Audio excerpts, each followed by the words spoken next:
I'm sitting here with Johnny D., executive producer of the Ryan Cameron Morning Show with Wanda Smith, and music director for V103. Yeah, there you go. Wow, wearing many hats. Yes, sir. Now, you said that you were at Good Morning America, which, I mean, you know, the top morning show on network television.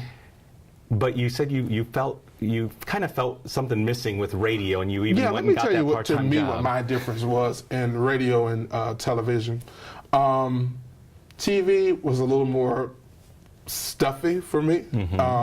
I wasn't able to truly be who I am and really dive into the creative realm of things, because I was, as I said, I was started as the assistant, so it was more administrative, more working with them, making sure that they, Diane and Robin, were good with administrative stuff.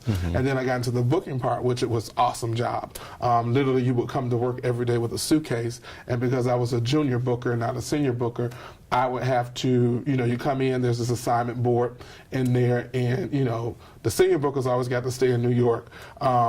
Today, my boss would say, you know what, you're going to Timbuktu, Alabama. There's a lady down there who's living with an alligator in her house. We need to get her on the show. So they would fly you to Timbuktu, Alabama, and you had to go down there and talk to the lady and to come into Good Morning America, and you had to get her. And then when you get back and you finally got the lady from Timbuktu to Alabama there, the next day you go to work, they're like, you're going to Coca-Cola, Idaho, and you're going, there's a cult in Texas, and you need to find the cult master and bring them to the show. So then you fly into Texas to do that, you know. So that was an awesome job. I mean, but it was a great job, you know, but like I said, every day you're literally on an airplane flying somewhere trying to get someone, because I didn't have the title of being a senior booker, so the senior booker stay in New York and they just do the job.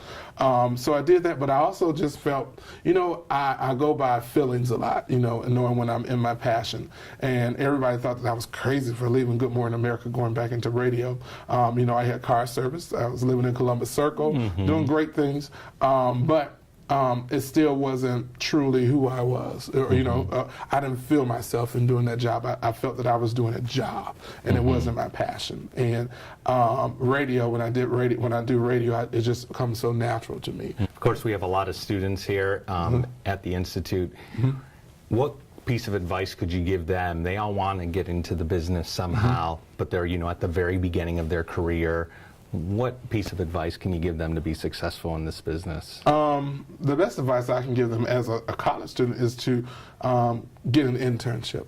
Most entertainment companies, media companies, and things of that nature, they hire from within. So if you can get your foot in the door, then you're halfway there. So internships are so important. I interned for 2020, I interned for Good Morning America, I interned for several radio stations, you know, in which all I was offered jobs at all of those places.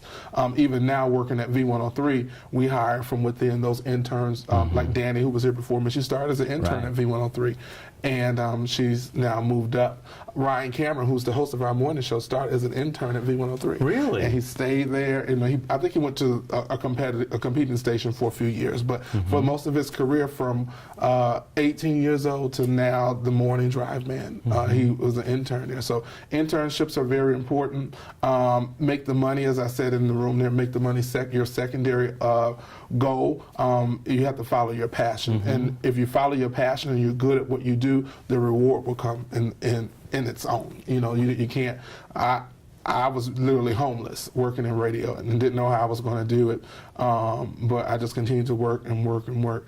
And, you know, it was that day where I bumped into, I'm like, okay, now I'm getting a check for this. So it makes sense. And, you know, it is, I can say that if you take that $7, that $8 hour job, when you do bump into, if you're working and you're good at what you do, when you do get the opportunity to be rewarded for the work you do, it is rewarding. So that's what I can say. You easily can go from, for example, for me, I went from making $8 to $100,000 a year, you know, overnight. You know, so it happens, but you have to be a hard worker. You have to be passionate about what you're doing, and you just have to focus on the ultimate goal, whatever the big picture is. Johnny, thank you so much. This was such an honor and such a pleasure to actually see the show run. And it was really great. We appreciate you coming out. Thank you. Thank you for having me. All right.